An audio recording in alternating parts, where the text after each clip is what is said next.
Bonjour, je suis Tobias Cantaloupe, étudiant en première année de l'ESSEC, que j'ai intégré justement après un bac S mention très bien, après 2 années de scolarité en classe préparatoire au lycée Lacanal. Et aujourd'hui, je suis membre de tuteur privé et je vais vous présenter un cours sur les complexes.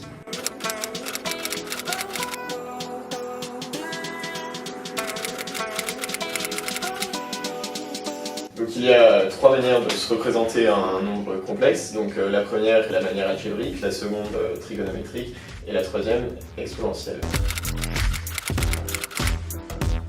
On peut présenter un nombre z sous la forme a plus b, donc c'est la manière algébrique, où a est la partie réelle de z et b est la partie imaginaire.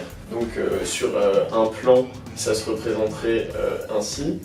Donc ici on a l'axe des réels et ici l'axe des nombres imaginaires. Donc on a A qui est représenté par la distance par rapport à 0 sur cet axe ici et B qui est représenté par la distance par rapport à 0 sur cet axe là.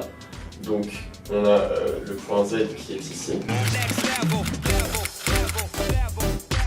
Ensuite, si jamais on se représente de la façon trigonométrique, on a R qui est égal au module de Z qui est égal à la distance OM, où O est le point 0 ici.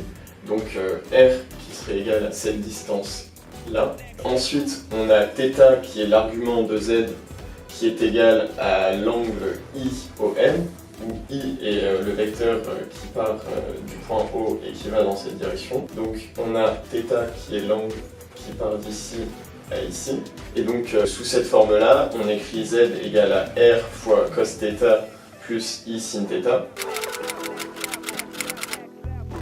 La manière de se représenter un complexe sous une forme exponentielle, Z égale à R fois I exponentielle θ.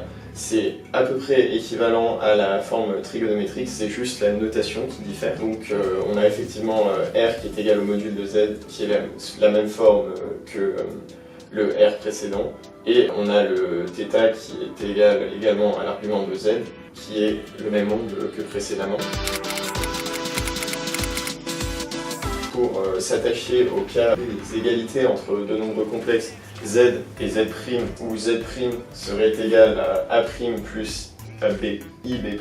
Donc sous la forme algébrique, pour que ces deux nombres soient égaux, il faut que A soit égal à A' et que B soit égal à B'. Dans le cadre trigonométrique, il faut que le module, donc R, soit égal à R', et que l'argument, donc θ, soit égal à θ'.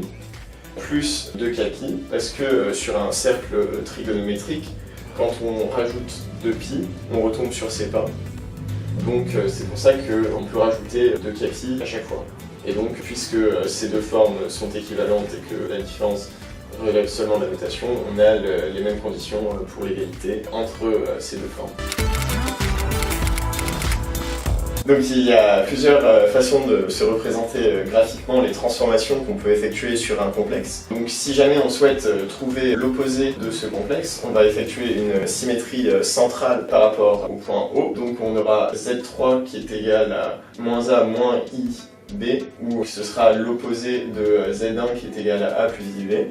Ensuite, si jamais on veut trouver le conjugué de Z1, on va faire une symétrie axiale par rapport à l'axe des réels. Donc on va replier ici cet axe et on va trouver M2 qui représente le complexe Z qui est égal à A moins IB. J'espère que ce cours vous a plu. N'hésitez pas à réserver un cours avec moi sur tuteur privé.